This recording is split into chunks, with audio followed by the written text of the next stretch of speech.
날씨가 많이 추워졌지요. 내일 수능입니다.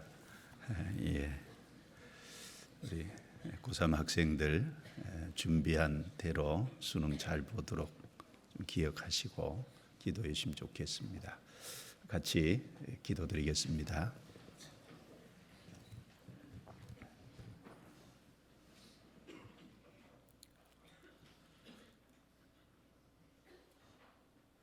거룩하시고 은혜로우시고 자비로우신 우리 아버지 하나님, 죄와 허물 가운데 살던 저희들을 구속해 주시고 또 하나님의 거룩한 자녀로 삼아 주시며 썩지 않고 더럽지 않고 새하지 아니하는 영광스러운 기업을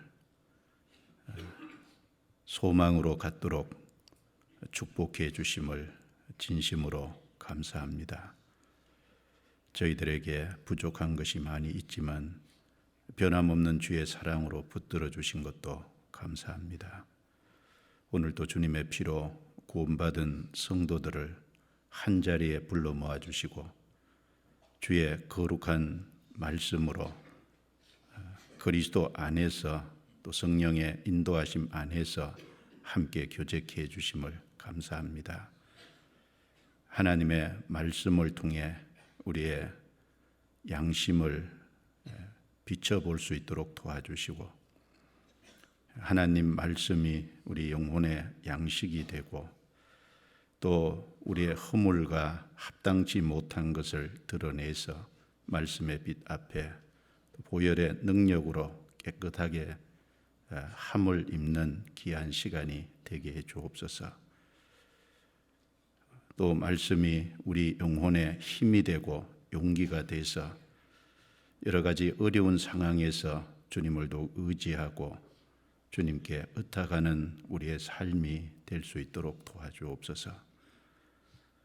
다음 주간에 계획되어 있는 많은 집회도 함께해 주시고 또 전 세계 복음이 전해지는 곳곳에 주님께서 같이 계셔서 힘있게 말씀이 증거되고 많은 영혼이 돌아오고 또 세워짐으로 하나님께 영광이 되게 해 주옵소서.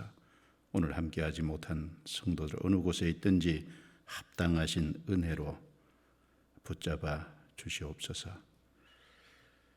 오늘 말씀의 시종을 온전히 주께 의탁합니다. 저희를 구원해 주신 주 예수님 이름으로 기도드리옵니다. 아멘. 성경 신명기 17장을 찾겠습니다. 신명기 17장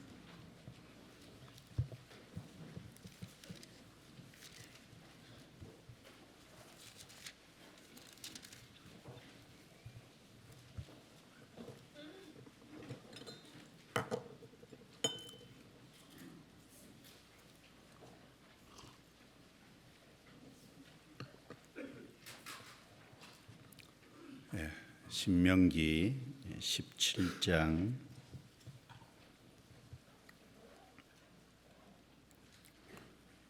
14절 말씀부터 제가 읽겠습니다. 내가 내 하나님 여호와께서 내게 주시는 땅에 이르러서 그 땅을 얻어 거할 때 만일 우리도 우리 주위의 열국같이 우리 위에 왕을 세우리라는 뜻이 나거든 반드시 내 하나님 여호와의 택하신 자를 내 위에 왕으로 세울 것이며 내 위에 왕을 세우려면 내 형제 중에서 한 사람으로 할 것이요 내 형제 아닌 타국인을 내 위에 세우지 말 것이며 왕된 자는 말을 많이 두지 말 것이요 말을 많이 얻으려고 그 백성을 애굽으로 돌아가게 말 것이니 이는 여호와께서 너희에게 이르시기를 너희가 이후에는 그 길로 다시 돌아가지 말 것이라 하셨음이며 아내를 많이 두어서 그 마음이 미혹되게 말 것이며 은금을 자기를 위하여 많이 쌓지 말 것이니라. 18절부터 20절은 같이 읽겠습니다.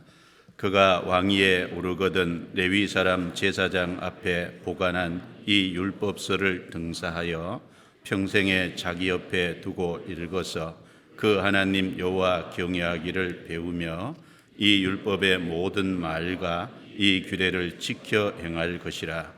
그리하면 그의 마음이 그 형제 위에 교만하지 아니하고 이 명령에서 떠나 좌로나 우로나 치우치지 아니하리니 이스라엘 중에서 그와 그의 자손의 왕위에 있는 날이 장구하리라. 오늘 제목이 19절에 평생에 자기 옆에 두고 읽어서 그 하나님 여호와 경외하기를 배우며 이 율법의 모든 말과 이 규례를 지켜 행할 것이라. 이걸 여러 내용을 다 넣어서 제목을 좀 잡아봤는데, 말씀을 가까이 하여 하나님 경외와 순종을 배움이라는 긴 제목을 좀 잡아봤습니다. 너무 기니까 경외와 순종을 배움 이렇게 잘라서 간단하게 앞에 화면에 띄운 것 같습니다. 오늘은 이제 이 19절 말씀을 중심으로 해서 제목에 이제 잘 나타나 있는 것처럼 14절부터 20절 이제 본문 전체를 좀 함께 살펴보려고 합니다. 수양회를 이제 끝내고 또 새로 구원받으신 분도 많고 그동안 집회도 많이 있었기 때문에 말씀을 가까이 하는 생활에 대해서 좀 자세히 듣는 것이 필요하다라고 생각도 되고, 또 새로 구원받으신 분뿐 아니라 구원받은 지 오래되신 분도 깊이 좀 생각해야 될 말씀이라서 좀 함께 상고해 보겠습니다. 이 신명기 내용은 출애굽한 그 이스라엘 백성들에게 하나님께서 모세를 통해서 주신 말씀입니다. 이 말씀을 받은 장소는 이스라엘 백성들이 애굽에서 나와서 광야 40년을 이제 통과하고 요단강만 건너면 가나안 땅인데, 요단강을 건너기 전에 모압 평지에서 하나님께서 말씀을 주신 내용입니다. 그리고 지금 읽은 그 본문 말씀은 이스라엘 백성들이 그 가나안 땅에 이제 들어가서 왕을 세울 때 왕을 세우는 그 선택 기준과 왕이 된 사람의 삶의 지침서라고 할 수 있겠습니다. 여기 왕을 세우는 선택 기준은 반드시 하나님의 택하신 사람이어야 된다라는 거고, 또 한 가지는 타국인이면 안 되고 반드시 이스라엘 사람이어야 된다는 두 가지를 강조를 하고 있습니다. 그리고 왕으로 세움을 입은 사람, 그 사람의 삶의 지침서 중에 금해야 될 세 가지, 하면 안 될 세 가지하고 반드시 힘써야 될 한 가지, 이렇게 대조해서 말하고 있습니다. 금해야 될 세 가지는 그 16절, 17절 말씀에 보면 말을 많이 두지 마라. 두 번째는 아내를 많이 두지 마라. 세 번째는 은금을 자기를 위하여 많이 쌓아두지 마라. 딱 세 가지죠. 하나님께서 왜 세 가지를 금하셨을 것 같습니까? 이제 말을 많이 둔다는 것은 군사적으로 아주 강해지는 거지 않습니까? 그래서 군사력을 의지하고 이제 그로 말미암아 하나님을 의지하지 않게 될까봐 하나님께서 말을 많이 두지 말라 이렇게 말씀을 하셨고, 두 번에 아내를 많이 두지 말라라는 그 이유는 그 마음이 미혹되게 말 것이며 미혹될까봐 아내를 많이 두지 마라라고 했습니다. 이스라엘 백성들이 가나안 땅에 들어가서 가나안 여인을 아내로 삼지 말라고 하신 이유도 미혹 때문에 그렇죠. 왜냐하면 가나안 사람들은 우상을 섬기니까 그 아내는 어쨌든 부부가 같이 살다 보면 남편을 향한 영향력을 행사할 수밖에 없잖아요. 그래서 그 아내의 영향력으로 인해서 미혹을 받아서 하나님을 떠나서 우상을 섬기게 될까봐 가나안 여인을 아내로 삼지 마라라고 분명히 금하고 있습니다. 그리고 여기서도 아내를 많이 두지 마라라고 하신 그 이유 중에 하나로서 미혹 때문에 그렇게 특별히 말씀을 하고 있습니다. 세 번째는 은금을 자기를 위해서 많이 쌓지 마라 그랬습니다. 사람이 은금, 재물과 관계된 거죠. 이 재물을 많이 쌓다 보면 자기도 모르게 그 재물에 마음이 가게 되죠. 그래서 재물에 마음이 빼앗겨서 결국은 하나님으로 만족하지 못하게 될까 봐 그래서 재물을 많이 두지 마라라고 하신 겁니다. 마태복음 6장 20절 말씀에 보면 내 보물이 있는 곳에는 내 마음도 있느니라. 사람이 자기 보물이 무엇이라고 생각하냐에 따라서 좀 다를 텐데 재물을 많이 두고 재물을 추구하고 사는 사람은 재물이 보물이라고 생각하잖아요. 그러니까 거기 마음이 빼앗기고 결국 마음이 빼앗김으로 인해서 하나님으로 만족하지 못하고 그래서 거기 결국 하나님을 떠나게 되는. 그래서 말을 많이 두지 마라. 아내를 많이 두지 마라. 은금을 자기를 위해서 많이 쌓아두지 마라. 세 가지를 금하고 있습니다. 이 세 가지를 삶 속에 왕으로서 그대로 실천해 보려고 애썼던 사람이 다윗이고 이걸 그냥 몽땅 어긴 사람이 솔로몬입니다. 왕 중에 다윗은 말을 많이 두지 마라. 이 말씀을 지키려고 상당히 애썼던 거겠죠. 그래서 사무엘하 8장에 보면 전쟁에서 승리하면 상대방 말을 많이 그 전리품으로 얻게 되잖아요. 그랬을 때 꼭 필요한 말 외에는 나머지 말은 전부 발목 힘줄을 끊어버렸다 그랬죠. 발목 힘줄을 끊으면 말이 군사적으로 사용되는 것 자체는 쓸모없지 않습니까? 그래서 사무엘하 8장에 가면 다윗은 말을 많이 두지 않으려고 군사력을 키워서 그 군사력에 의지하지 않으려고 애를 썼던 것 같습니다. 그리고 또 사무엘하 8장에 보면 다윗은 그 많은 전쟁의 전리품 중에 은금, 재물 이런 것들을 얻으면 사무엘하 8장 내용에 그걸 하나님께 다 드렸어요. 하나님께 드리고 자기를 위해서는 쌓아두지 않으려고 하는. 그리고 역대상 29장에도 보면 아들 솔로몬을 통해서 성전을 건축하겠다는 하나님의 말씀을 듣고 그 성전 건축하는 걸 위해서 자기가 가지고 있는 것을 상당히 하나님께 드리는. 그래서 자기 개인을 위해서는 은금을 쌓지 않으려고 애썼던 것 같습니다.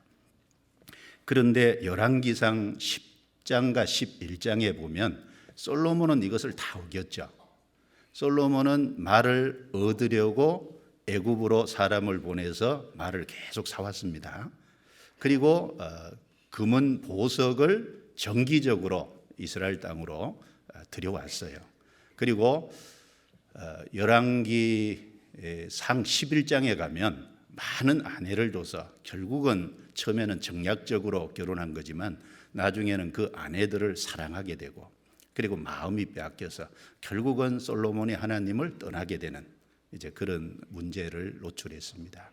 그래서 이스라엘의 왕이 된 자는 이 세 가지를 금하라라고 하나님이 분명히 말씀했는데 다윗은 순종하려고 애쓴 왕이고 솔로몬은 그 아들은 그것을 말씀을 생각지 않은 거죠. 그러니까 철저히 이 세 가지를 다 저버린 그런 대표적인 사람이라고 할 수 있겠습니다.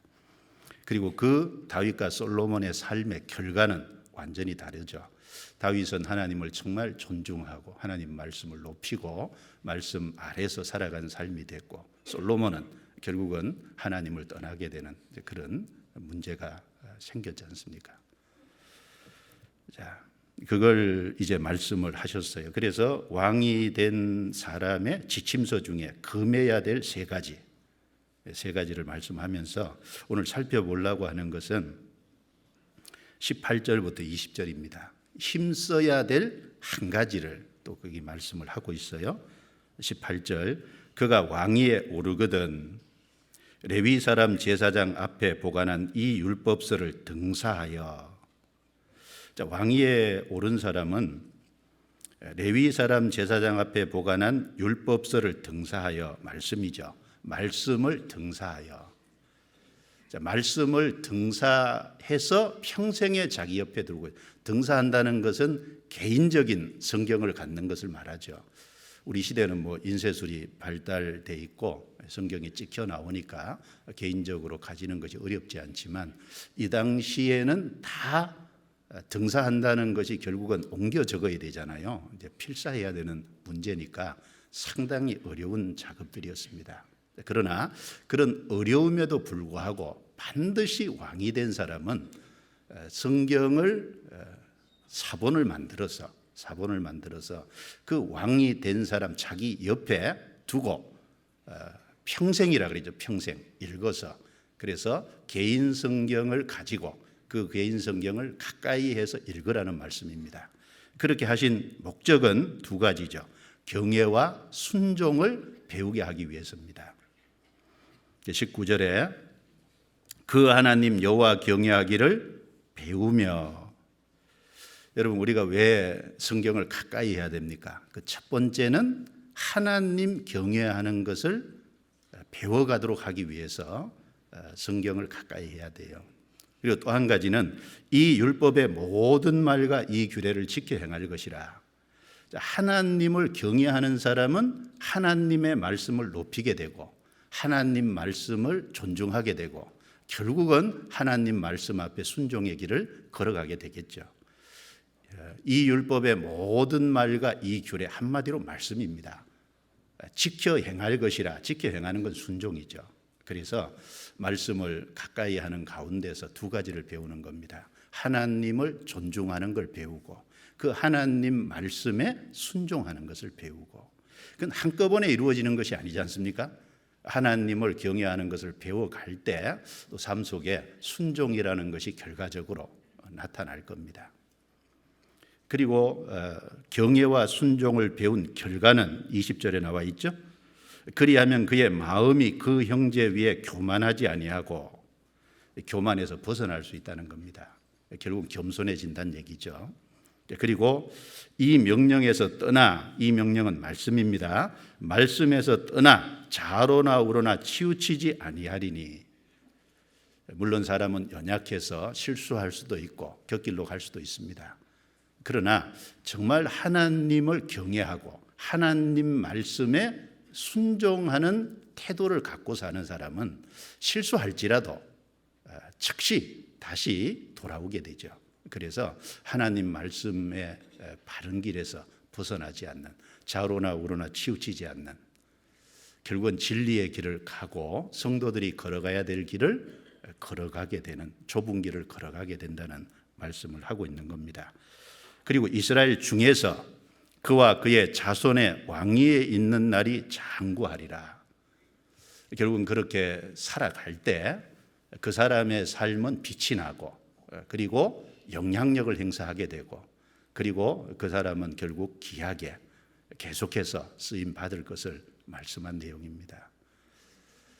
그래서 이 신명기 특별히 17장 19절 말씀은 우리 암송수첩 중에, 그 암송수첩 가지고 계시잖아요. 암송수첩, 성구 암송 중에 말씀 중에서 말씀이 제일 앞인데 그 중에 제일 첫 번째 암송 구절로 나오는 내용이지 않습니까? 이 내용 속에 아주 중요한 것이 담겨 있습니다. 조금 몇 가지를 생각해 보겠습니다. 먼저 18절을 보시면 그가 왕위에 오르거든, 왕위에 오르거든 그랬습니다. 자, 구원받은 사람 저를 보시죠. 이제 뭐 구약 시대는 이제 왕으로 세움을 받는 일인데, 신약 시대 이제 구원받은 성도들을 가르쳐서 성경에 왕이라고 했잖아요. 구원받은 사람은 왕의 신분입니다. 우리가 구원받으면 아들이 됐다라고 얘기하고, 아들이라는 말은 이제 아버지와 교통하게 된 의미도 있고 또 하나님의 상속자가 됐다는 의미도 있고, 또 그리스도의 신부가 됐다라는 것은 사랑의 관계를 설명하고, 또 종이다라고 말씀하는 건 이 땅에서 주님의 말씀에, 주님의 뜻에 순종해야 될 입장이고, 주님의 일을 해야 될 입장은 종이라고 했죠. 그리고 또 이 세상에서 세상과 싸우고 마귀와 싸우고 자기 육체의 정욕과 싸워서 이제 승리해야 될 입장에는 그리스도의 군사라는 신분을 얘기했습니다. 그런데 구원받은 사람의 그 신분 중에 하나가 왕입니다. 왕이라는 말은 영광이지 않습니까? 그래서 장차 천년 왕국, 그리고 영원한 천국에서 왕노릇할 사람 아닙니까? 구원받은 사람은 구원받자마자 실제로 영광을 이제 얻을 수 있는, 그래서 구원을 받은 동시에 순종의 삶을 삶으로 영광을 얻을 수 있는 그 위치를 실제로 이제 얻은 거죠. 그래서 베드로전서 2장 9절에 그리스도인의 그 신분에 대해서 네 가지를 말씀했습니다. 오직 너희는 택하신 족속이요 왕 같은 제사장들이요 거룩한 나라요 그의 소유된 백성이니, 네 가지 말씀했죠. 여기 택하신 족속이라 그랬고, 그리고 왕 같은 제사장들이다. 구원받은 사람은 제사장은 제사장, 하나님을 섬기는 제사장, 자기를 제물로 하나님께 헌신해 드리는 제사장, 또 구원받지 않은 사람을 구원받기 위해서 하나님께 드리는 이방인을 구원받기 위해서 주님께 드리는 복음의 제사장. 성경에 여러 말씀이 있는데, 근데 그 제사장은 제사장인데 특별히 왕 같은 제사장이라고 그랬습니다. 구원받은 사람은 구원받자마자 하나님의 영광을 얻는 천년왕국, 영원한 천국 왕노릇할 사람입니다. 성경에 그런 말씀들이 많이 있죠. 여기 접고 같이 보겠습니다. 디모데 후서 2장. 디모데 후서 2장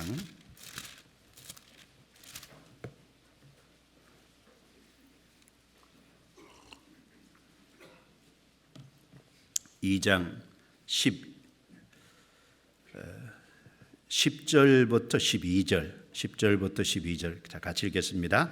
그러므로 내가 택하신 자를 위하여 모든 것을 참음은 저희로도 그리스도 예수 안에 있는 구원을 영원한 영광과 함께 얻게 하려 함이로라. 미쁘다 이 말이여, 우리가 주와 함께 죽었으면 또한 함께 살 것이요 참으면 또한 함께 왕노릇할 것이요 우리가 주를 부인하면 주도 우리를 부인하실 것이라.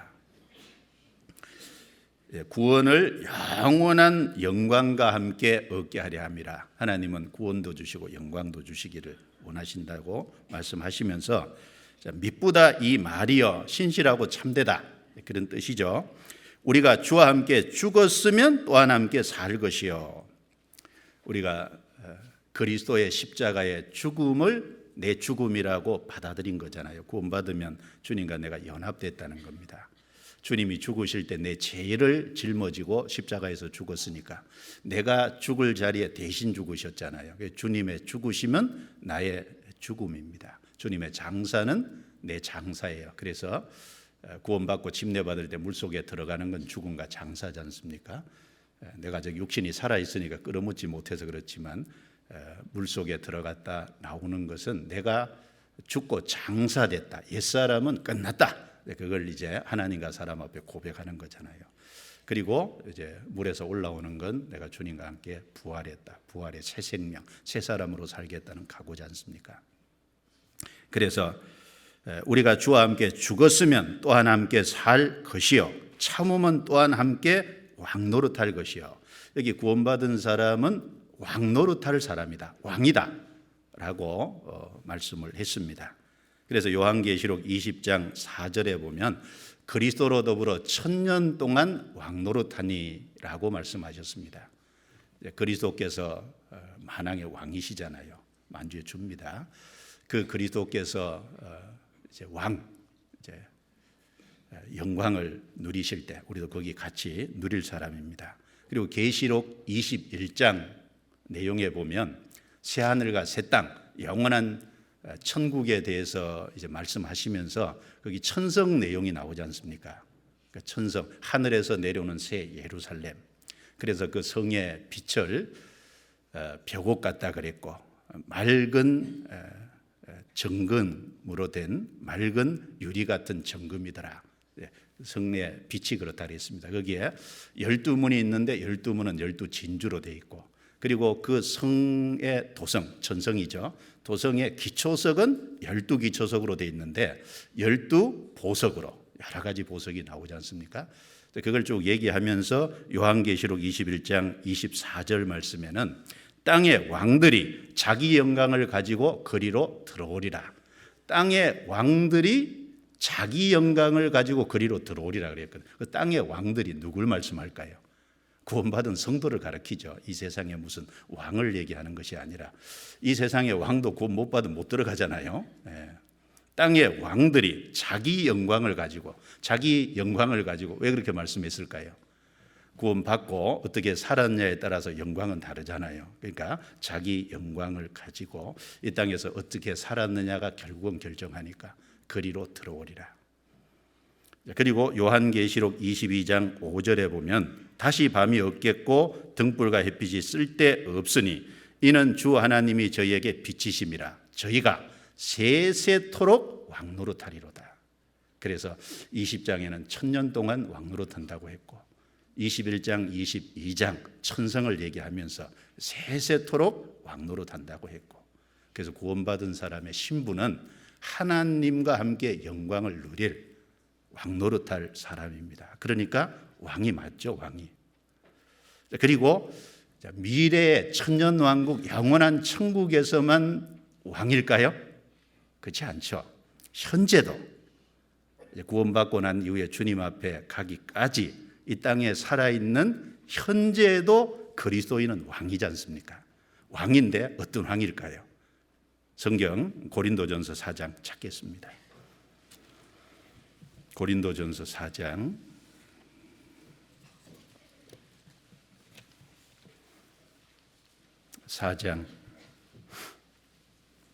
8절입니다. 8절. 같이 읽어보겠습니다.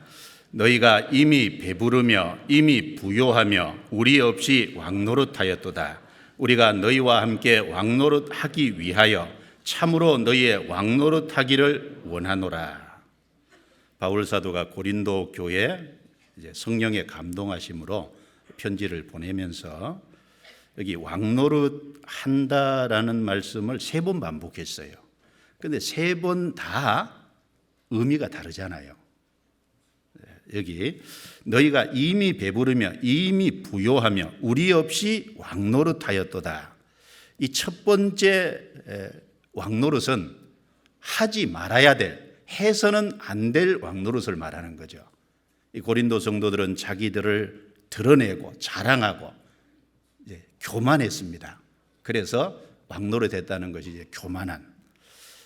그리고 다른 사람을 무시하고 깔보는.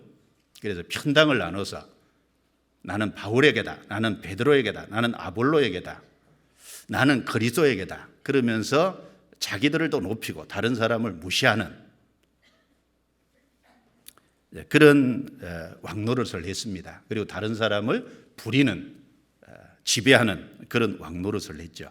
요즘 말로 하면은 갑질이지 않습니까? 갑질하는 왕노릇. 자, 바울 사도는 복음을 전하는데 죽을 고생을 하고, 바울 사도는 정말 그 복음을 전하는데 일념으로 정말 만물의 찢기같이 여김을 받는 그런 상황인데, 고린도 성도는 자기를 드러내고 자랑하고 자기를 높이고 다른 사람을 무시하고 다른 사람을 지배하고 부리려고 하는 이런 왕노릇을 했다는 겁니다. 구원받은 사람은 하지 말아야 될, 해서는 안 될 왕노릇이지 않습니까? 이 첫 번째 왕노릇은 하지 말아야 되는 왕노릇입니다. 우리가 너희와 함께 왕노릇하기 위하여. 이 두 번째 있는 왕노릇은 미래에 왕노릇할 천년 왕국의 왕노릇, 영원한 천국의 왕노릇을 말씀한 거잖아요. 구원받은 사람은 구원을 받음으로 하나님의 영광을 함께 누릴 수 있는 위치와 자격을 얻은 사람이니까 우리는 미래의 왕입니다. 그리고 너희의 왕 노릇하기를 원하노라. 이 세 번째 왕 노릇은 무슨 왕일까요? 이것은 현재 우리가 삶 속에서 정말 왕 노릇해야 될 것이 있다는 겁니다. 무슨 왕 노릇해야 될까요? 예수님은 영광의 보좌를 버리고 이 땅에 내려와서 십자가에까지 자기를 낮추고 우리를 섬기고 우리를 구원하기 위해서 종의 모습을 취하고 실제 고난을 받으셨잖아요. 예수님은 겸손의 왕입니다. 그래서 예루살렘에 입성할 때 낙이 새끼를 타고 입성하셨어요. 우리도 이 땅에서 나머지 삶을 살아갈 때 바로 자기를 낮추고 다른 사람을 섬기는 바로 겸손의 왕이 돼야 될 것. 그리고 구원받고 난 이후에 우리가 다스려야 될 것이 많죠. 내 육체 속에서 올라오는 욕심, 내 육체 속에서 올라오는 어떤 정욕들, 또 육체 혈기들, 감정들, 이런 것을 절제하고 다스려야 되지 않습니까? 그래서 자기의 그 육신의 여러 가지를 다스리는 왕, 그리고 이 세상 유혹이 있고 이 세상 보이지 않는 마귀가 있습니다. 그 세상에서는 유혹, 그리고 마귀가 유혹하는 그 세상과 마귀와 싸워서 승리하는, 이기는 그런 왕이 돼야 되잖아요. 그래서 그 마귀의 소나기에 붙잡혀 있는 그 영혼들을 구원해서 주님께 돌려야 되잖아요. 그래서 싸워서 승리하는 왕이 돼야 되는 겁니다. 그래서 요한계시록 2장 3장 7 교회에 말씀하시면서 이기는 그에게는 뭘로 이길까요? 구원받은 사람은 믿음으로 싸워서 승리하는 왕이 돼야 되지 않습니까? 그래서 구원받은 사람은 미래의 천년왕국 영원한 천국에서 왕 노릇할 왕입니다. 그럴 뿐 아니라 현재도 자기를 다스리고 자기를 정말 낮춰서 다른 사람을 섬기는, 그리고 마귀 손아귀에서 정말 마귀와 싸워서 영혼을 건져내는 그 현재도 왕이라는 겁니다. 그래서 아까 신명기 17장 18절 19절 말씀에 그가 왕이 되면 제사장 앞에 있는 말씀을, 율법서를 등사하라 그랬죠. 개인 성경을 가지라. 그리고 그 말씀을 평생에 자기 옆에 두고 읽으라고 한 것처럼 구원받은 사람은 왕이잖아요. 그러면 구원받은 사람이 구원받은 후에 가장 힘써야 될 첫째가 뭘까요? 개인 성경을 가지고 그 개인 성경을 옆에 가까이 두고, 그리고 그 개인 성경을 통해서 하나님 경외와 순종을 배워가는, 그게 가장 힘써야 될 부분 아니겠습니까? 그래서 구약 이스라엘의 왕이 그걸 가장 힘썼던 것처럼 신약의 구원받은 성도들도 구원받은 그때부터 왕이 됐으니까 이제 그걸 가장 힘써야 될 것이 틀림없을 겁니다. 여러분, 구원받으면 먼저 뭐가 있어야 될까요? 자기가 개인적으로 볼 수 있는 성경을 가져야죠. 물론 다른 사람에게 선물 받는 것도 좋습니다만 선물 받는 것보다 자기 돈 주고 사야 될 거예요. 그렇죠? 동의 안 하시나요? 그 정도 투자는 해야죠. 그게 얼마짜리든 간에. 성경을 자기 돈 주고 자기 개인의 돈을 투자해서 자기 성경을 가진다는 게 참 중요할 겁니다. 요즘은 이게 휴대폰에 앱을 깔면 다 이렇게 볼 수 있고 또 들려줄 수 있고, 그런데 거긴 이렇게 메모 못 하잖아요. 그렇죠? 필요한 거 못 적죠. 그러니까 개인 성경을 가지는 것이 중요할 거예요. 개인 성경을 딱 가지고, 그리고 평생에 자기 옆에 두라고 했잖아요. 먼저는 둬야 되거든요. 옆에 가까이. 여러분, 여행을 가시거나 그 다음에 출장을 가시거나 어디 가실 때 제일 먼저 챙기는 것이 뭡니까? 뭐부터 챙기세요? 세면도구부터, 옷부터, 뭐부터 챙기세요? 화장품부터, 뭐부터 챙깁니까? 성경부터 가장 첫 번째 챙겨 넣어야 되는 거 아닙니까? 자기 성경부터 첫 번째 챙겨서 넣어야죠. 어디를 가든지 자기 옆에 두라 그랬잖아요. 옆에, 멀리 두라고 한 게 아니라 옆에. 항상 성경이 내 주변에서 떠나지 않도록 하는 그 사람은 이제 축복된 걸 거예요. 그만큼 성경을 가까이 하려고 하는 의지가 있다는 거잖아요. 그래서 성경을 개인적으로 사서 그 성경을 자기 옆에 둬야 될 겁니다. 여러분, 미국의 백화점 왕이라고 알려진 존 워너메이커라는 사람이 있습니다. 그 사람은 잘 알려진 크리스찬입니다. 그가 67년 동안 무려 67년 동안 교회 학교 교사를 했다고 하잖아요. 그래서 미국에 한 번은 최신부 장관을 이 사람을 시키려고 대통령이 요청을 했는데 그 최신부 장관직을 거절하면서 내가 주일은 꼭 교회 학교 아이들을 가르치러 가야 되는데 내가 차신부 장관 일을 하다 보면 바빠서 그 아이들을 가르칠 수 없으면 그건 큰일이라고, 나는 최신부 장관 일을 할 수 없다고. 그러니까 대통령이 조건을 걸었다 그러잖아요. 주일은 안 하는 것으로 하고 주일은 안 하는 것으로 하고 다른 날 업무 보기로 하고 주일은 교회 가서 아이들 가르치는 거 하라고. 그래서 항상 그 워싱턴에서 먼 곳까지 이제 열차를 타고 다니면서 또 다른 편으로 다니면서 아이들을 가르치는 걸 한 주도 빼먹지 않았다 그러잖아요. 참 대단한 사람입니다. 그래서 어떤 기자가 묻기를, 아니 최신부 장관직이라는 것이 주일학교 교사보다, 교회 학교 교사보다 못한 일이냐? 그러니까 이분 대답이, 무슨 말을 하냐고, 내가 최신부 장관 일은 몇 년 하다 그만둘 일이고 부업이고 교회 학교 교사 일은 내가 평생을 해야 될 주업이지 않냐고. 그 무려 67년을 교회 학교 교사를 했대요. 교회 학교 교사, 참 끈질기게 참 대단한 사람입니다. 그런데 그분이 이제 백화점 왕이 됐는데 84세에, 그때가 그 자기 60년 정도, 사업가로 산 60년 정도 됐는데 84세 그 60년 사업 기념식에서 어떤 사람이 이 존 워너메이커에게 물어봤다는 거예요. 당신 지금까지 투자한 것 중에서 가장 성공적인 투자는 뭐였습니까? 이렇게 물으니까 이분 대답이, 내가 10살 때 최고의 투자를 한 때가 있었습니다. 그때 나는 $3 73센트를 주고 예쁜 가죽 성경을 하나 샀습니다. 이것이 내 인생에서 가장 위대한 투자였습니다. 그 성경이 오늘의 나를 만들었으니까요, 이렇게 답을 했다고 합니다.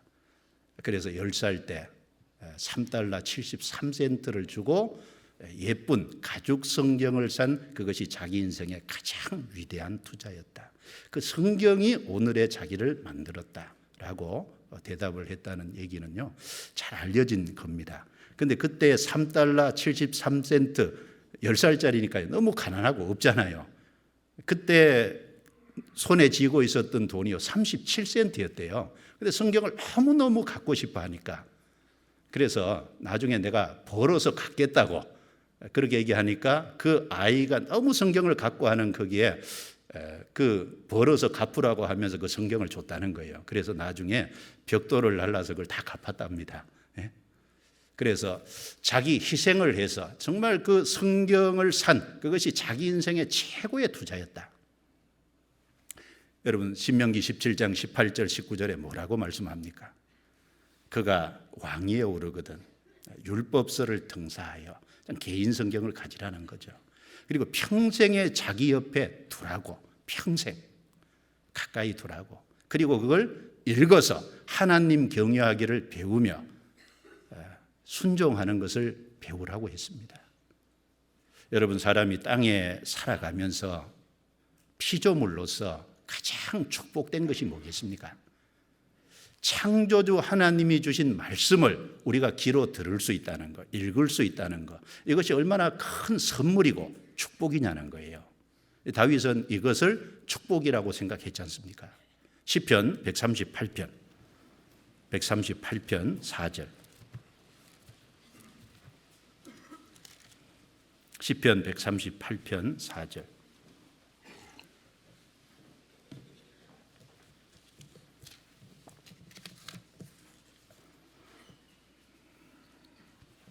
138편 4절 같이 읽어보겠습니다. 여호와여 땅의 열왕이 주께 감사할 것은 저희가 주의 입의 말씀을 들음이오며. 자, 땅의 열왕이 꼭 왕만 말하는 거 아니겠죠? 구원받은 사람은 정말 하나님 앞에서 왕노릇할 사람입니다. 현재도 왕노릇하는 사람입니다. 땅의 열왕이 주께 감사할 것은, 진짜 우리가 주님께 감사해야 될 것은 저희가 주의 입의 말씀을 들음이오며, 주님의 입에서 나온 그 말씀이 기록이 됐고 우리가 그것을 들을 수 있다는 게 최고의 축복 중에 하나가 아니겠습니까? 이 말씀이 없으면 구원도 못 받잖아요. 이 말씀이 없으면 신앙생활을 할 수도 없지 않습니까? 이 말씀이 없으면 우리의 소망이 진정으로 없지 않습니까? 미국의 16대 대통령 에이브럼 링컨이 한 유명한 말 중에 하나님이 사람에게 주신 최고의 선물은 성경이다 라는 말이 있죠. 하나님이 사람에게 주신 최고의 선물은 성경이다. 예, 성경을 우리에게 주셨다는 건 피조물인 인생이 하나님께 가장 큰 선물을 사실은 받은 겁니다. 아브라함 링컨이요, 9살 때 그 어머니, 자기를 낳아준 어머니 낸시 여사가 죽었다고 하지 않습니까? 그 낸시 여사가 죽음을 넘어가면서 이제 링컨한테 유언을 하고 성경을 가보로 넘겨줬대요. 그러면서 유언의 내용이 잘 알려져 있죠. 내 아들아, 이 성경책은 내가 부모님께 받은 것이다. 내가 많이 읽어서 낡았지만 우리 집의 중요한 보물이다. 내가 12만 평의 땅을 네게 물려주는 것보다 이 성경 한 권을 네게 줄 수 있는 것에 대해서 감사하게 생각한다. 너는 성경을 가까이 하여 성경대로 살아가는 사람이 되어다오. 하나님을 사랑하고 사람을 사랑하는 사람이 되어다오. 그게 링컨의 어머니 낸시 여사가 9살 된 링컨에게 유언하고 죽은 내용이라 그러잖아요. 그리고 하나 남겨진 것은 성경이지 않습니까? 링컨은 그 성경을 읽고 또 읽었다. 왜? 읽을 책이 없으니까요. 링컨은 정상적인 공적인 교육을 한 번도 받은 적이 없습니다. 그러나 그 나중에 대통령이 됐지 않습니까? 대통령이 되고서도 그의 서재, 그의 집무실에서 항상 성경 있는 소리가 들렸다고 하잖아요. 정말 그는 성경을 가까이 했습니다.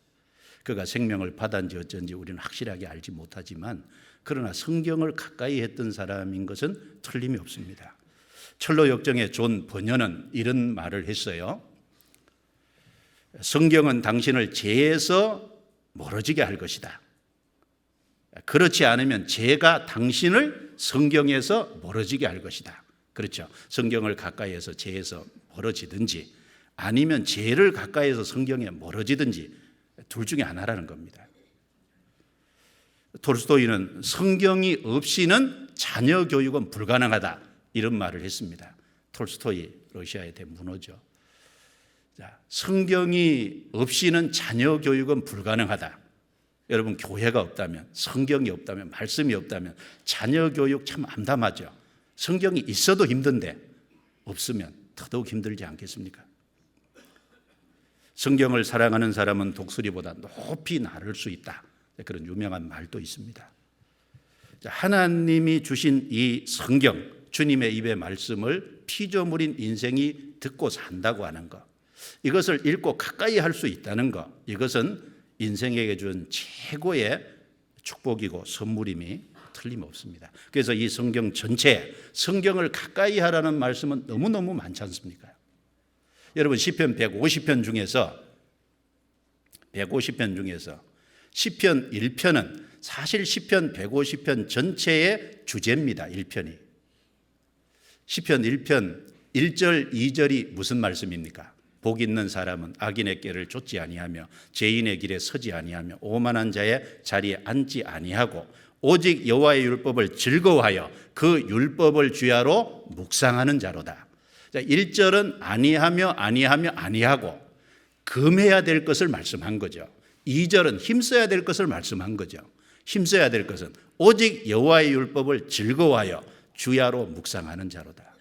복 있는 사람이 누굴까요? 구원받은 사람은 정말 축복, 영적인 복을 받은 사람이잖아요.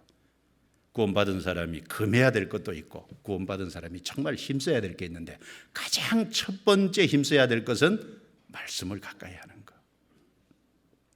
그래서 이 말씀을 등사하여 정말 가까이 두고 개인 성경을 갖고 평생에 자기 옆에 두고 읽는 가까이 하는, 그게 얼마나 중요한 일입니까?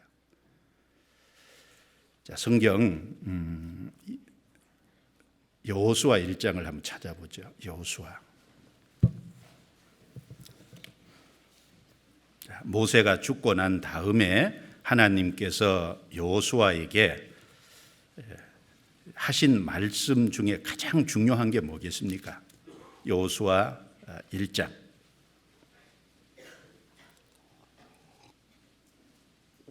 7절 8절 제가 읽겠습니다.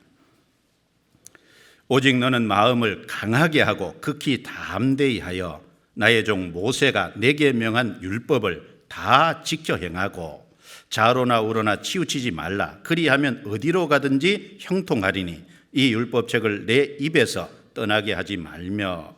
같이 읽습니다. 주야로 그것을 묵상하여 그 가운데 기록한 대로 다 지켜 행하라. 그리하면 내 길이 평탄하게 될 것이라. 내가 형통하리라.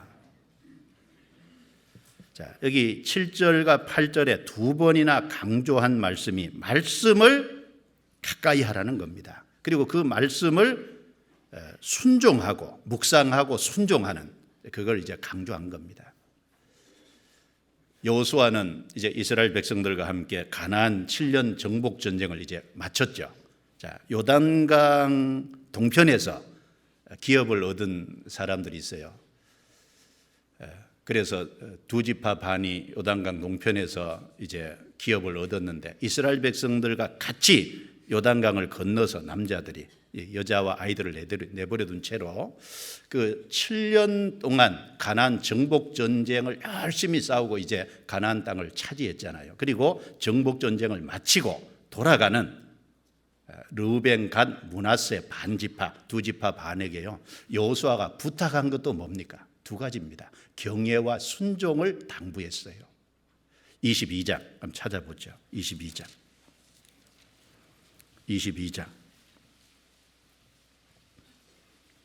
4절 5절 이제는 너희 하나님 여호와께서 이미 말씀하신 대로 너희 형제에게 안식을 주셨으니 그런즉 이제 너희는 여호와의 종 모세가 요단 저편에서 너희에게 준 소유지로 가서 너희의 장막으로 돌아가되. 5절은 같이 읽습니다. 크게 삼가 여호와의 종 모세가 너희에게 명한 명령과 율법을 행하여 너희 하나님 여호와를 사랑하고 그 모든 길로 행하며 그 계명을 지켜 그에게 친근히 하고 너희 마음을 다하며 성품을 다하여 그를 섬길지니라 하고.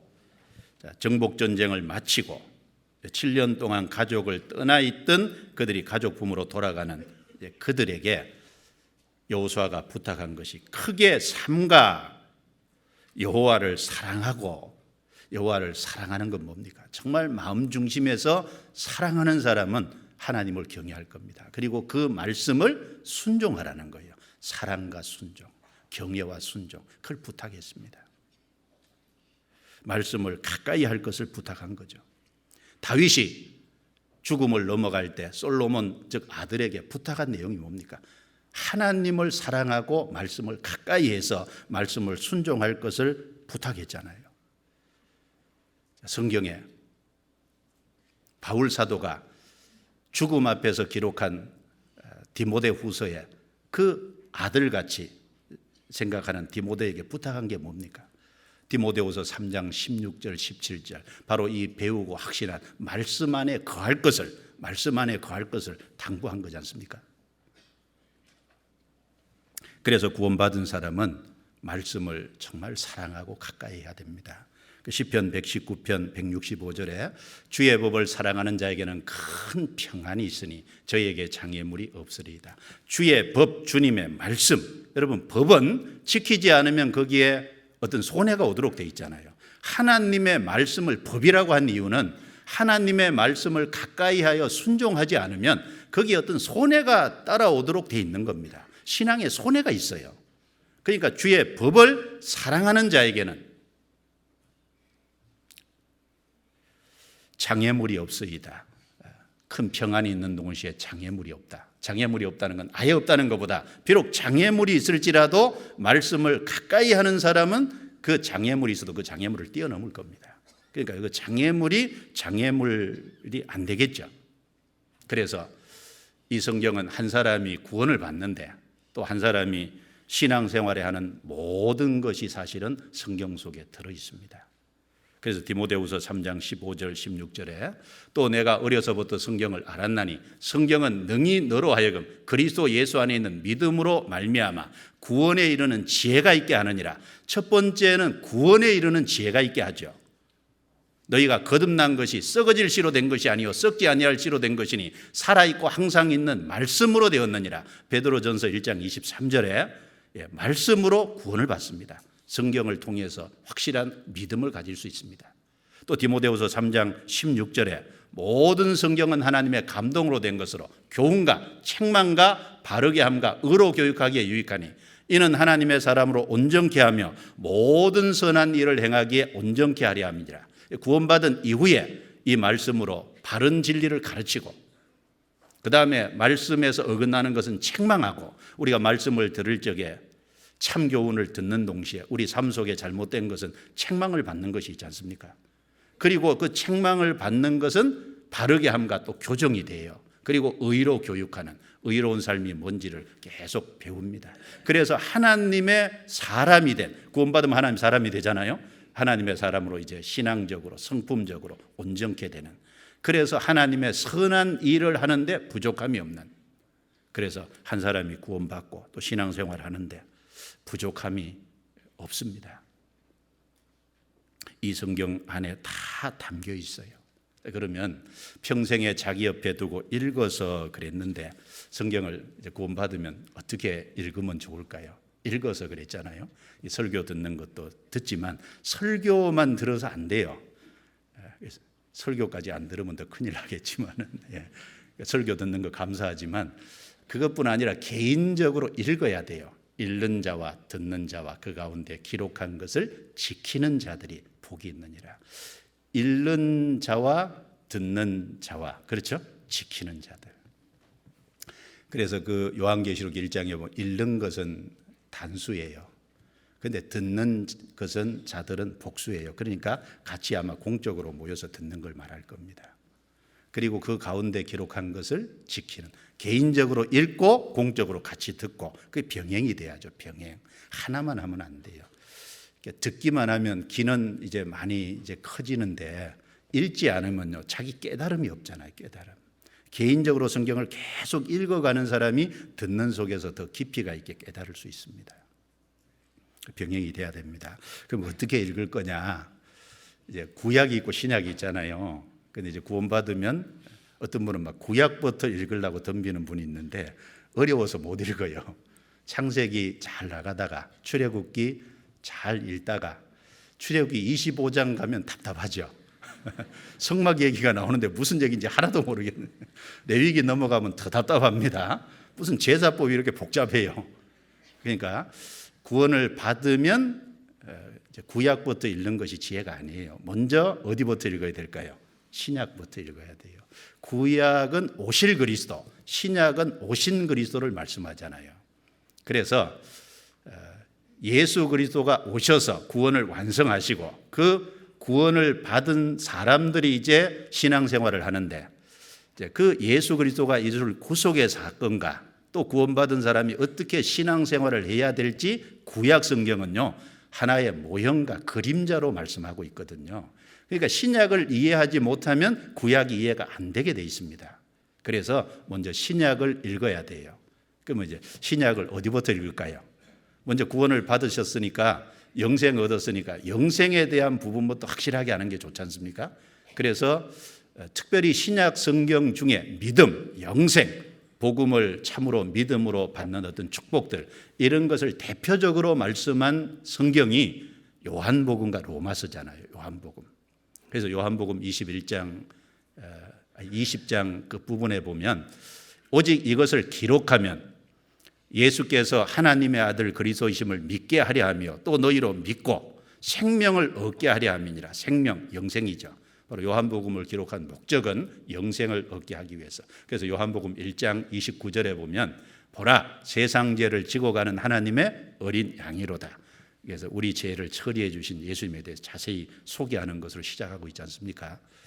그래서 요한복음부터 쭉 읽고 그 다음에 로마서도 읽고 그 다음에 또 어디 읽을까요? 마태복음 어렵죠. 그래서 서신서부터 읽는 것이 좋아요.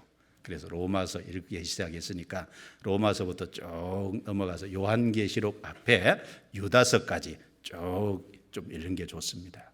예수님은 이제 신앙생활에 필요한 모든 것을 한꺼번에 총망라해서 말씀을 하셨어요. 그게 사복음서에 기록이 되어 있는데, 그런데 그걸 읽으면 여러 가지 내용이 한꺼번에 담겨 있기 때문에 얼른 이해가 잘 안 돼요. 그런데 서신서는 이제 그 복음이 전해지는 가운데 교회가 세워지고 교회가 세워져서 구원받은 성도들이 신앙생활을 해 가는데 여러 가지 생기는 어려움과 문제점들을 풀어주려고 서신서를 성령의 감동하심으로 기록해서 보낸 거잖아요. 그러니까 서신서 내용은 구체적인 내용을 세세하게 얘기해 놨다는 겁니다. 그래서 서신서를 읽으면 우리 신앙생활 전반적인 것이 사실은 다 담겨 있습니다. 다 담겨 있어요. 서신서를 이해를 하면 복음서가 이해가 쉬운 거예요. 그래서 복음서를 교과서라고 한다면 서신서는 참고서다 이렇게 표현을 해도 무방할 겁니다. 서신서를 이해하게 되면 그 다음에 복음서를 이해하기가 훨씬 쉬워지겠죠. 서신서를 쭉 읽고 그 다음에 마태복음부터 요한계시록까지 쭉 읽고 그 다음에 어떻게 하면 좋을까요? 이제 구약과 신약을 병행해서, 그렇죠? 하루에 구약을 2장 읽든 1장 읽고 신약을 2장 읽든지 어쨌든 구약과 신약을 병행해서 이렇게 읽어 나가는 것이 지혜일 겁니다. 그리고 신앙생활 속에 여러 가지 이제 어떤 주제별로 좀 정리해야 되고 주제별로 좀 확실하게 돼야 될 것이 있을 수 있어요. 그래서 믿음이 뭐냐? 참 신앙생활은 믿음으로 살아가는 삶이지 않습니까?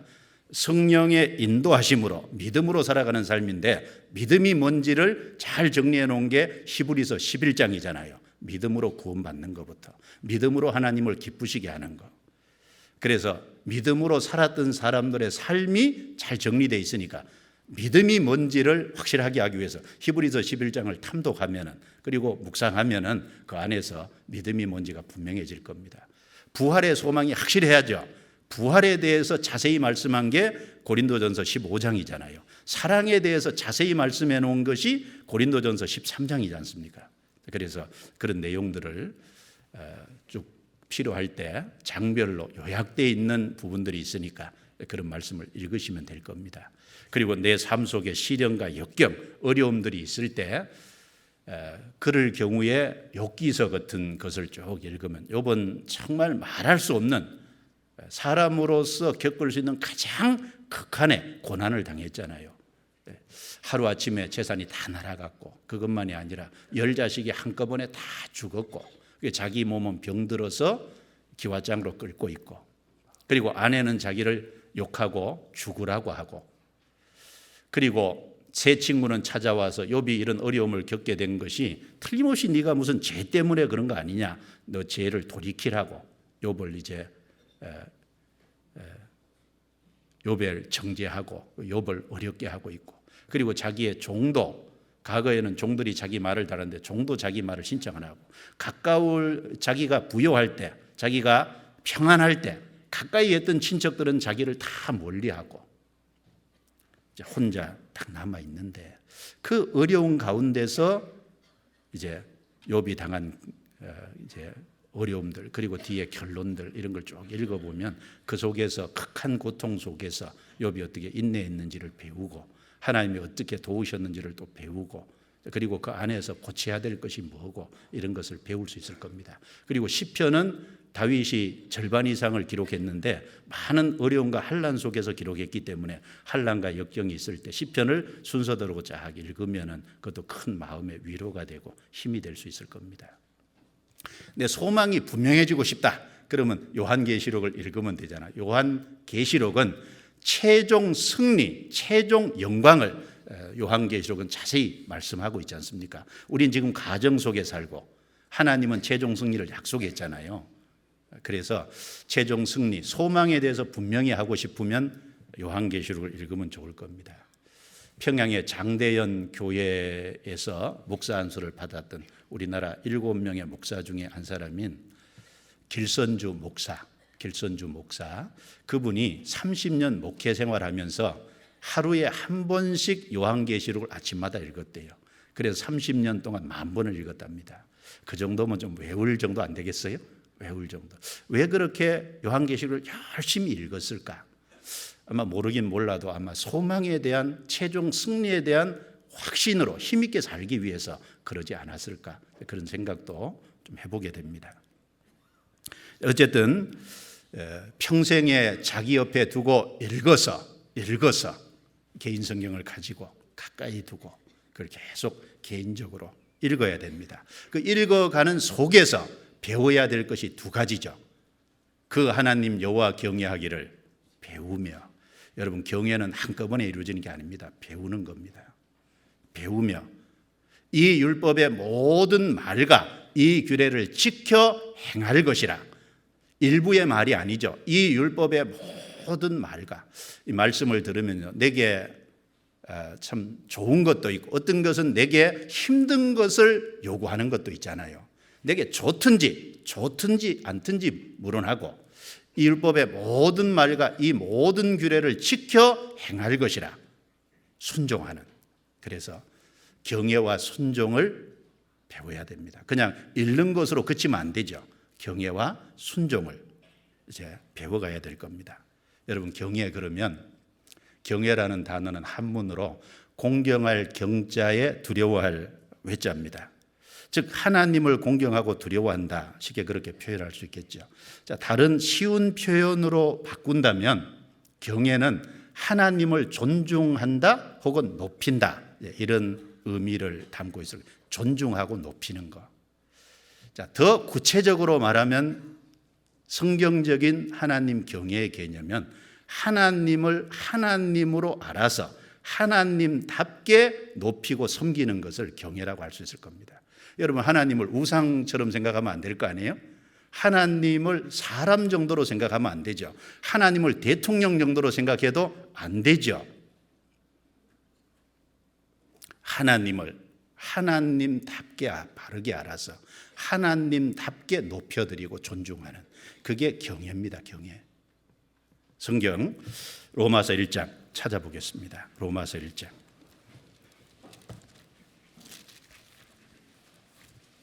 로마서 1장. 하나님을 여기 우상으로 알았다 그랬어요.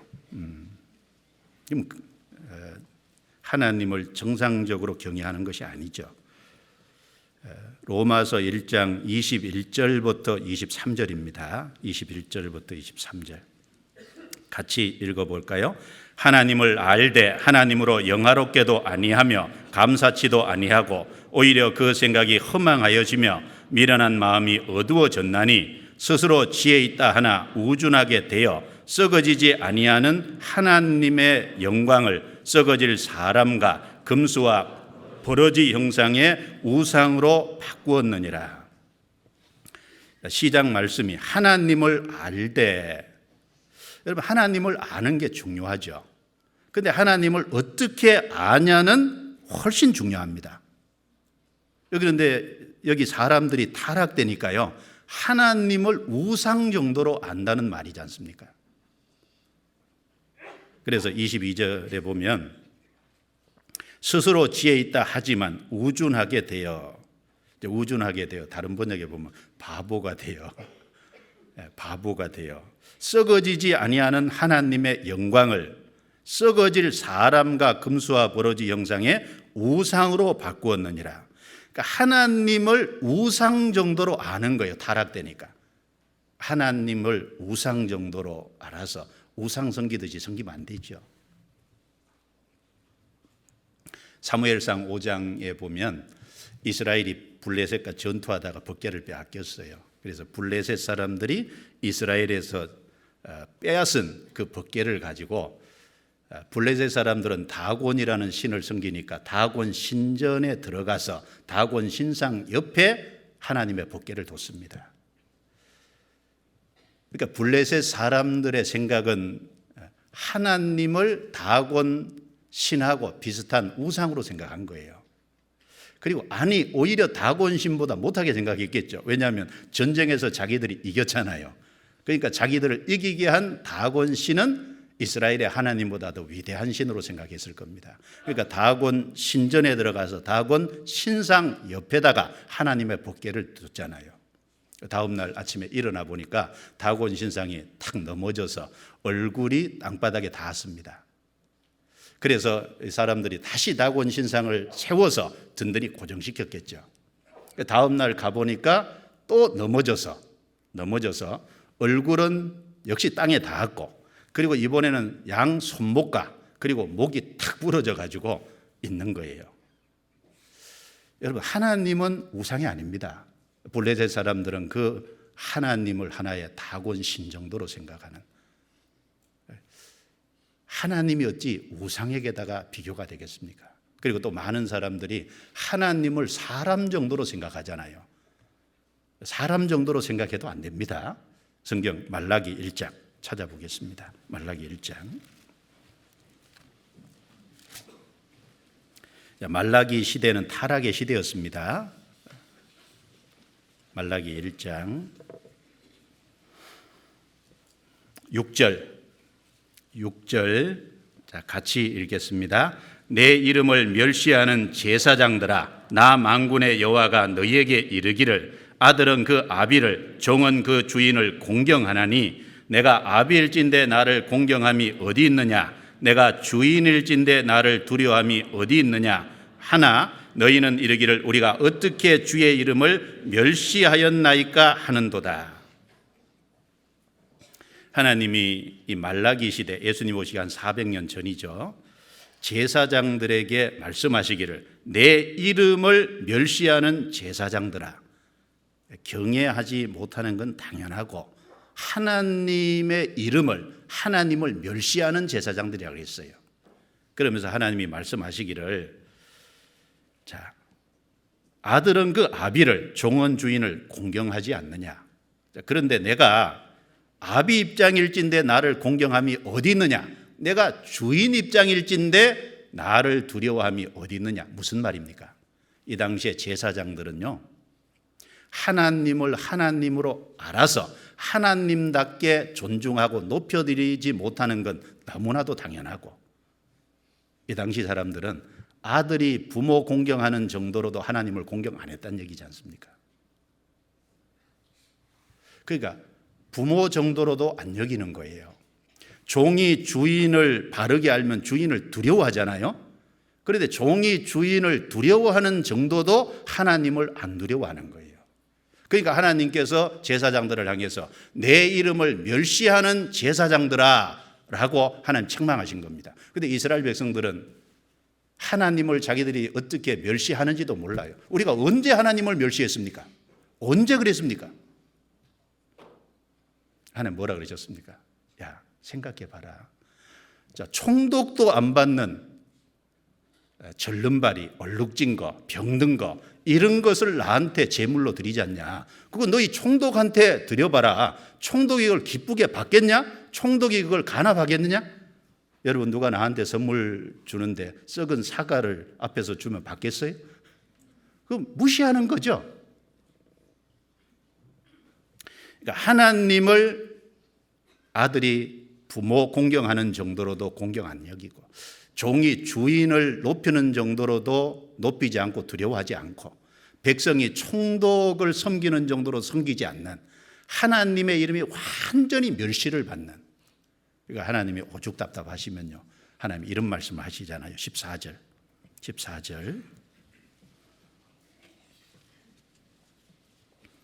자, 같이 읽어볼까요? 때 가운데 수컷이 있거늘 그 서원하는 일에 흠 있는 것으로 사기하여 내게 드리는 자는 저주를 받으리니 나는 큰 임금이요 내 이름은 열방 중에서 두려워하는 것이 됨이니라. 만군의 여호와의 말이니라. 하나님이 이스라엘 제사장들에게 나는 큰 임금이요. 하나님은 만왕의 왕이잖아요. 만주의 주예요. 비록 이스라엘 백성들에게 제사장들에게는 지금 이렇게 멸시받고 있지만 내 이름은 열방 중에서 두려워하는 것이 됨이니라. 내가 얼마나 위대한 존재인지 너희는 진정으로 모르고 나를 이렇게 대하는 거다 그 말입니다. 그런데 남의 얘기로만 생각지 말고 우리 자신을 한번 돌아보세요. 나는 하나님을 어느 정도 공경하고 있을까요? 나는 하나님을 어느 정도 두려워하고 있을까요? 정말 나는 하나님을 경외하고 있을까요? 하나님을 아버지 정도로도 혹은 종이 주인을 두려워하는 정도로도 백성이 총독을 섬기는 정도로도 하나님을 대우 안 하고 있다면 하나님이 우리에게도 뭐라고 하실까요? 내 이름을 멸시하는 누구야 이렇게 말씀하지 않겠습니까?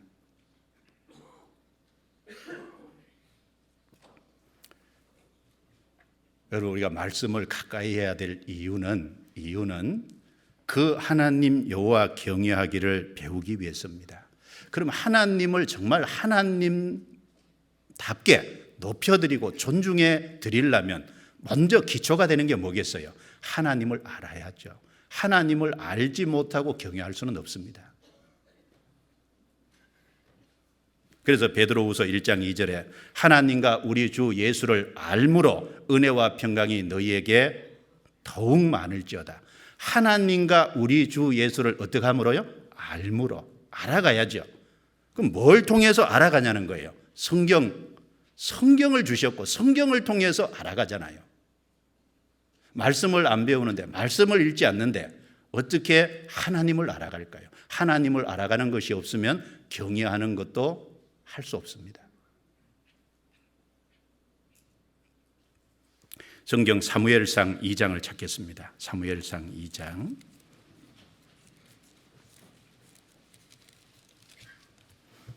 사무엘상 2장.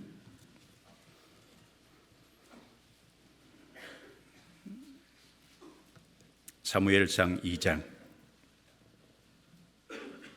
자, 찾으셨으면 12절을 보겠습니다. 12절 같이 읽겠습니다. 엘리의 아들들은 불량자라 여호와를 알지 아니하더라. 자, 여호와를 알지 아니하더라. 자, 여호와를 알기를 원치 않았던 거예요. 참 이 엘리의 아들 홈리와 비느하스 두 사람은 참 자기 아버지가 제사장이니까 얼마나 좋은 위치와 특권에 있었습니까? 좋은 위치와 특권에 있으면서도 하나님을 아는데 힘쓰지 않은 것은 말할 것도 없고 알기를 원치도 않았어요. 그 결과가 어떻게 나타났습니까? 하나님께 백성들이 제사를 드리러 오면 그 제사 드리는 제물을 하나님께 드려지기도 전에 자기들이 먼저 취했잖아요. 그건 무슨 말입니까? 하나님의 제사를 멸시한 거예요. 하나님의 제사를 멸시했다는 건 결국은 하나님을 멸시하는 겁니다. 하나님을 멸시하게 된 가장 기본 바탕이 뭡니까? 하나님을 알지 않았던 거예요. 하나님을 모르기 때문에 하나님을 멸시하는 것으로 나타나는 겁니다. 17절에 이 소년들의 죄가 여호와 앞에 심히 크면 그들이 여호와의 제사를 멸시함이었더라. 그리고 건너뛰어서 30절 같이 읽습니다. 그러므로 이스라엘의 하나님 나 여호와가 말하노라. 내가 전에 내 집과 내 조상의 집이 내 앞에 영영히 행하리라 하였으나 이제 나 여호와가 말하노니 결단코 그렇게 아니하리라. 나를 존중히 여기는 자를 내가 존중히 여기고 나를 멸시하는 자를 내가 경멸히 여기리라. 하나님을 알지 않는 것은 멸시로 나타나고 그 멸시로 나타나는 것에 하나님의 보응은 나는 나를 존중히 여기는 자를 존중히 여기고 멸시하는 자를 멸시하겠다고. 결국은 엘리와 그 아들 두 사람 하루아침에 죽임을 당했지 않습니까? 블레셋과의 전투에서 다 죽었습니다.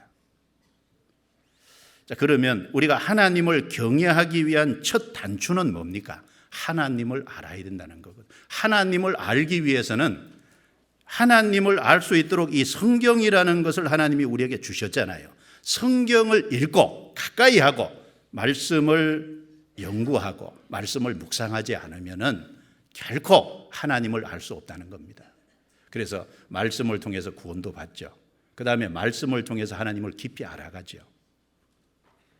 성경을 쭉 배우면 하나님은 우상이 아니고 살아계신 하나님이라는 걸 알게 되잖아요. 그리고 성경을 쭉 배우면 하나님은 심판자인 동시에 구원자라는 걸 알게 되지 않습니까? 하나님은 인간 죄에 대해서 심판하시는 분이구나. 그러나 죄를 돌이키면 하나님은 죄를 용서해 주시고 구원하는 구원자시구나. 하나님은 심판자인 동시에 구원자입니다. 그래서 우리가 성경을 정상적으로 배우면 내 죄를 발견하고 심판이 있다는 걸 발견하고 참으로 거기서 돌이켜서 회개하고 구원의 사실을 믿음으로 구원을 받잖아요. 자, 그리고 구원을 받은 이후에도 우리는 하나님을 계속 배워가죠. 여러분, 성경이 그냥 한 자리에 있으면서 받아 적은 게 아닙니다. 그냥 있는 역사 속에서 하나님이 기록되게 하신 겁니다. 몇 년 걸렸냐? 1600년 역사 속에서 하나님이 실제 일하신 것이, 하나님이 행하신 것이 기록이 되어 있다니까요. 하나님의 이름이 그냥 나타나 있지 않죠. 역사의 사건과 연결돼서 나타나 있는 겁니다. 우리도 성경을 가까이 하는 속에서 이 말씀을 먼저 배우고 또 그 말씀대로 우리 삶 속에 적용이 될 때 그때 비로소 하나님을 바르게 알고 하나님을 경외할 수 있는 겁니다. 여러분, 여호와 이레라는 단어가 그냥 아무 사건도 없이 계시된 게 아니지 않습니까? 하나님이 아브라함에게 독자 이삭을 드리라고 했고 아브라함이 독자 이삭을 드리러 순종해서 올라갔을 때 바로 하나님 말씀 순종해 죽이려고 했을 때 하나님이 그것을 멈추고 순양을 하나님이 준비해 놓으셨다가 그 순양을 대신 드리게 했잖아요. 거기서 여호와 이레, 준비하시는 하나님을 나타냈죠. 우리 삶 속에서도 여호와 이레, 내 삶 속에 하나님이 함께 하심으로 미리 준비하시고 미리 준비하셔서 필요할 때 도와주시는 그 하나님이라는 것이 나도 경험 속에서 알아질 때 하나님이 바르게 알아진 거고, 그리고 그렇게 하나님을 삶 속에 알아갈 때 하나님을 경외할 수 있는 거 아니겠습니까?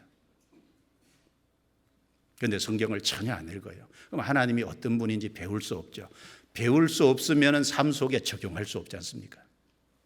성경에 그런 말씀이 얼마나 많습니까? 여호와 라파, 하나님께서 이스라엘 백성들이 출애굽한 이후에 3일 동안 길을 갔는데 마실 것이 없지 않습니까? 그래서 쓴물을 만났는데 그 이스라엘 백성들이 원망하는 가운데 하나님이 모세에게 한 나무를 가르치니까 그 나뭇가지를 꺾어서 그 물속에 집어던졌더니 쓴물이 단물이 됐어요. 그렇게 보여주시고 하나님은 치료하는 하나님이라. 여호와 라파죠, 이름이. 바로 그 삶 속에서 치료하는 하나님을 실제 경험하게 한 겁니다. 그리고 기록되게 했잖아요. 기록되게. 여호와 삼마, 하나님이 거기 계시다. 여호와 니시, 여호와는 나의 깃발이다.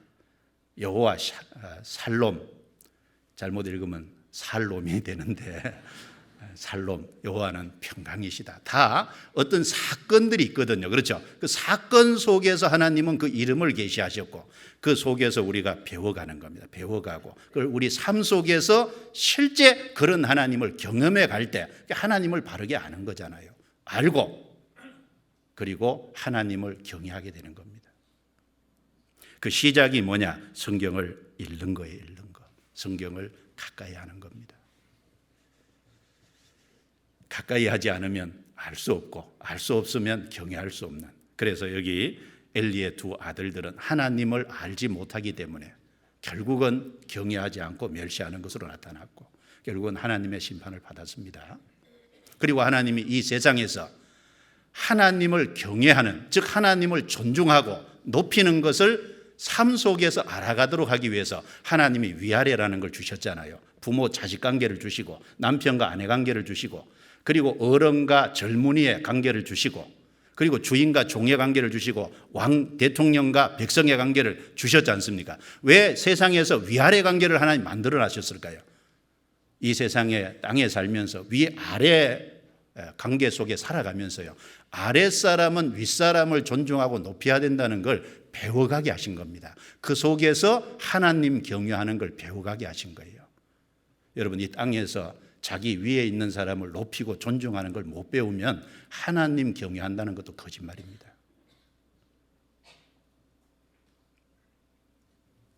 하나님을 경외하는 걸 배워가도록 하기 위해서 위아래 만들어 두셨다니까요. 위아래.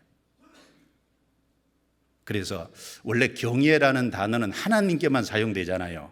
그런데 부모를 경외하라, 남편을 경외하라, 그리고 샘머리 앞에 일어서고 그들을 경외하라, 노인을 경외하라. 왜 이런 경외라는 단어를 사람에게 붙여놨을까요? 왜냐하면 거기서 하나님의 경외를, 하나님을 존중하고 높이는 걸 배워가기 때문입니다. 아랫사람이요 윗사람 막 들이받고 살면요, 하나님 높이는 거 못 배웁니다. 어디서 배울 거예요? 그러니까 위아래 이 기본 개념부터 명확하지 않으면 사실은 기본이 안 된 겁니다. 아랫사람으로 윗사람 들이받는 것만 배우면요, 그거 하나님 경외하는 거 평생 못 배웁니다. 성경 레위기 19장 한번 찾아보겠습니다. 레위기 19장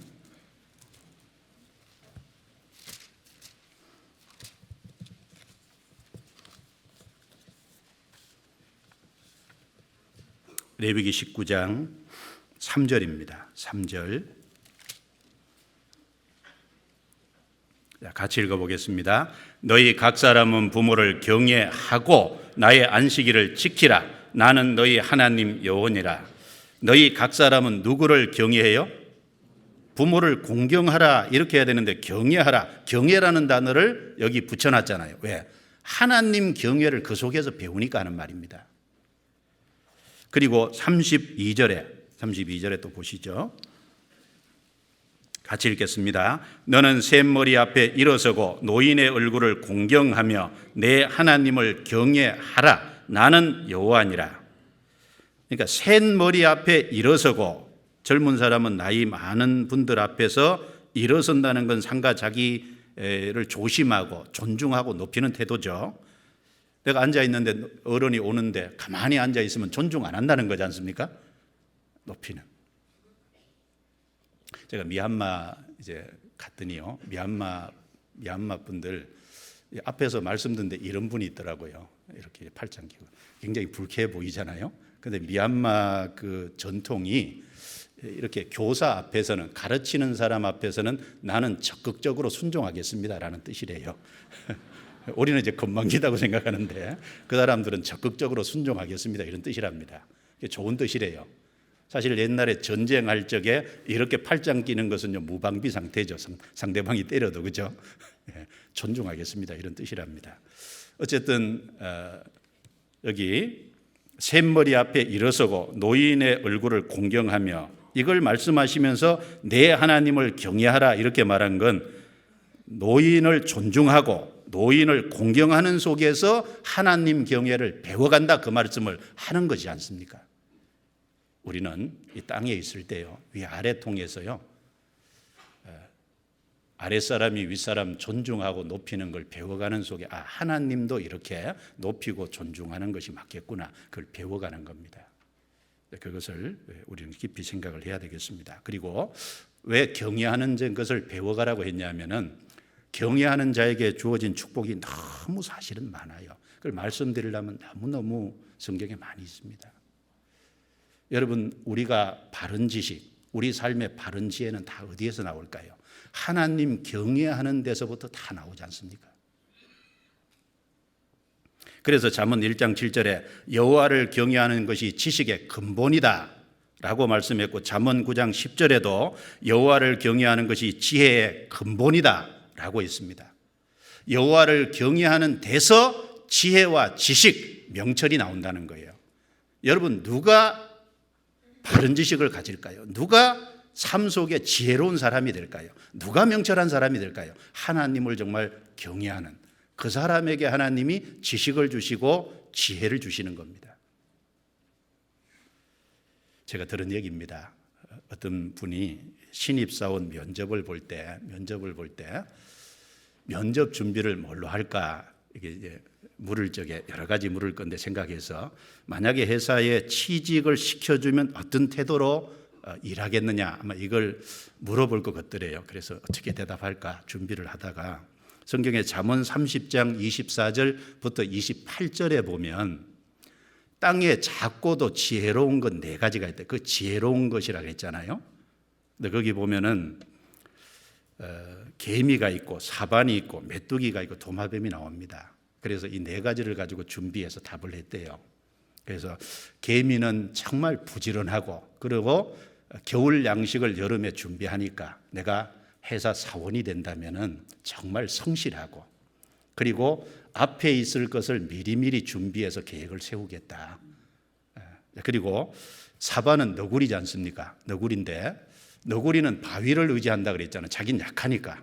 내가 사원이 되면 내가 지혜가 부족하고 연약하고 어떤 어려움이 생길 때 내 혼자 힘으로 해결하지 않고 회사의 윗사람이나 회사의 어떤 경험 많은 분들과 의논해서 참고해서 행하겠다고 그 얘기하고 또 한 가지는 메뚜기는 다 떼를 지어나가서 인군이 없잖아요. 그래서 나 혼자 하는 것이 아니라 내가 사원이 된다면 옆에 동료들과 합심하고 협력해서 모든 일을 해가겠다고. 그리고 도마뱀은 작지만 왕궁에 있잖아요. 보잘것없지만 왕궁에 있지 않습니까? 그런 것처럼 나는 정말 작은 존재에 불과하지만 그러나 회사가 발전하고 회사가 부흥하는데 내 작은 힘이지만 최선을 다해서 돕겠다고. 그렇게 했더니 합격됐대요.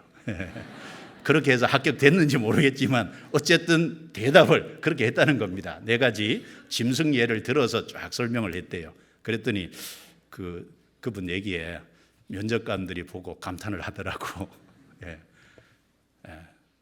그래서 예를 들면 삶을 살아가는 지혜도 어디서 나와요? 하나님을 경외하는 데서 그 지혜도 나오잖아요. 그리고 하나님을 경외하는 거기에서 하나님은 피할 길도 주시고 경외하는 사람에게 택할 길도 가르쳐 주시고 경외하는 사람을 하나님이 세워서 사명의 깃발도 주시고 쓰시지 않습니까? 성경에 경외하는 자에게 주신 축복이 얼마나 많습니까? 그래서 경외하는 것을 배워야 됩니다. 하루아침에 안 되죠? 배워야 돼요. 그리고 경외하는 사람은 뭘 할까요? 이 율법의 모든 말과 이 규례를 지켜 행할 것이라. 정말 하나님을 존중하고 높이는 사람은 하나님의 입에서 나오는 말씀도 높일까요? 멸시할까요? 물어보나 마나죠. 누가 하나님을 말씀을 높이고 순종할 거냐? 하나님을 높이는 사람, 하나님을 존중하는 사람, 경외하는 사람.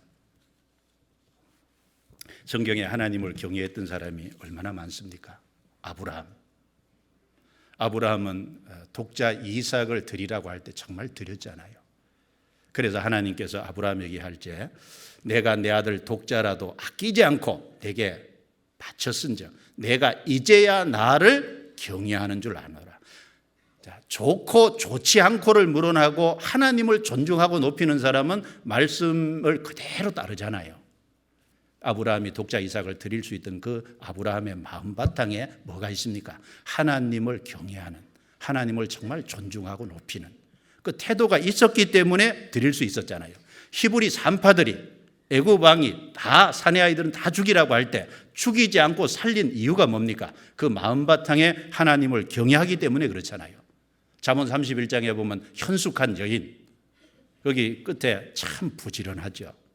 남편을 존중하고 그리고 성실하고 게을리 얻은 양식을 먹지 않고 그리고 무역하는데 먼 곳에도 가져오고 집안에서도 일을 하고 또 집안 사람들을 잘 돌보고 또 가난한 사람, 어려운 사람들에게 손을 펼치고 그리고 집안의 모든 사람들을 위해서 집안 사람들의 옷을 짓고 자기를 단장하고 그리고 지금은 고생하지만 훗날 웃을 생각하고 살고 그 현숙한 여인이 그렇게 사는 마음 바탕이 잠언 31장 끝에 뭐라고 말씀했습니까? 고운 것도 거짓되고 아름다운 것도 헛되나 오직 여호와를 경외하는 여자는 칭찬을 받을 거예요. 여호와를 경외하는 마음 바탕에서 그런 삶이 나오지 않습니까? 그리고 노아는 여호와를 경외함으로 아직 보지 못하는 일에 경고하심을 받아 방주를 예비하여 그 집을 구원했잖아요.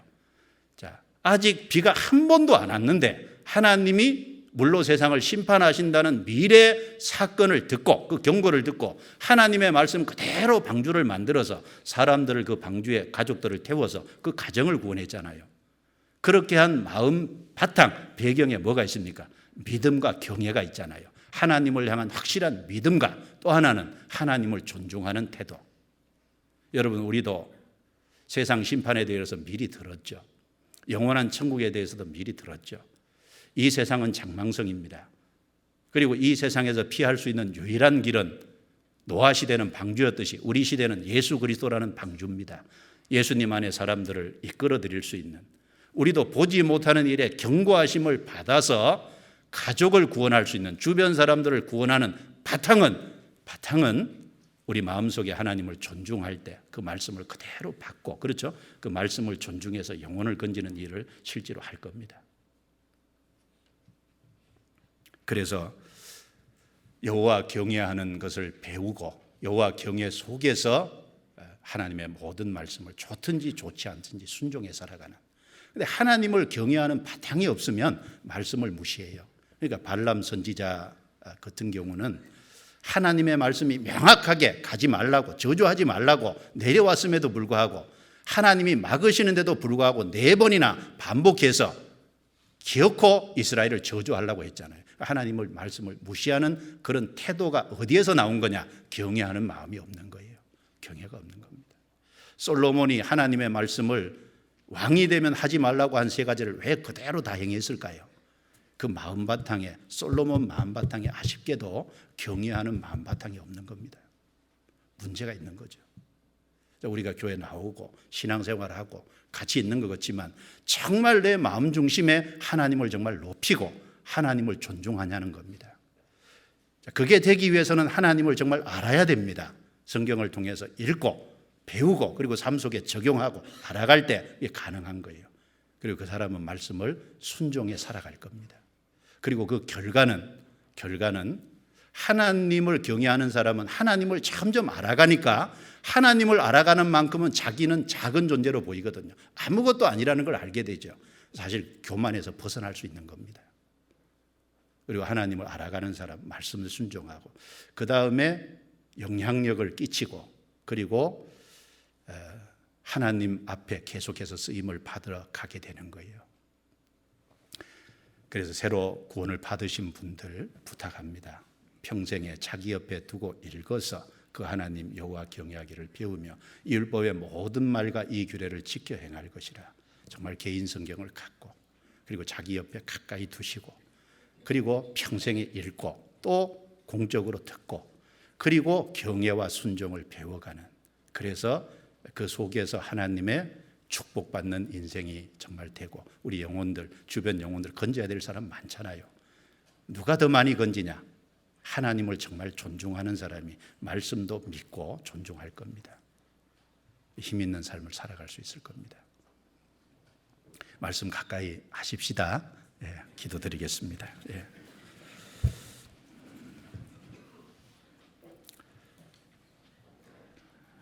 저희를 구원해 주신 주님 감사합니다. 부족한 것이 너무 많습니다. 그러나 주님의 변함없는 사랑을 베풀어 주시고 또 피조물인 우리가 듣고 읽고 묵상하고 또 살아갈 수 있는 진리의 말씀을 주신 거 너무나도 감사합니다.